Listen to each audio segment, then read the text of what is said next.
Welcome to Guide Guru. We hope this video helps. You'll start by running Google's account recovery flow without logging in. Use a device and location you've used before. Google trusts familiar signals. Once ready, open the recovery page and enter the Gmail address you want to recover.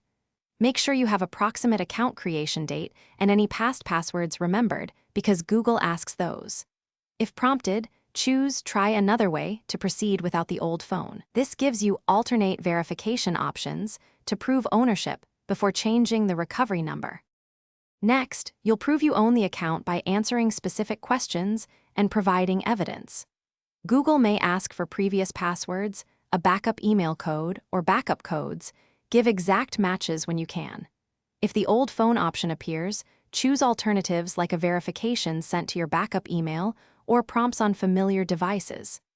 Explain account creation timing and list devices you used. These signals are why Google lets you change recovery details without signing in directly.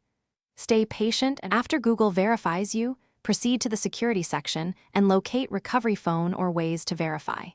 Add your new number and complete SMS or voice verification so Google can confirm it's yours. Enter the code exactly.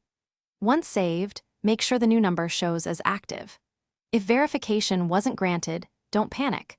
Wait 24 to 48 hours and retry from a device and location you've used before. Gather last password guesses and device timestamps, then repeat the recovery flow for a stronger signal.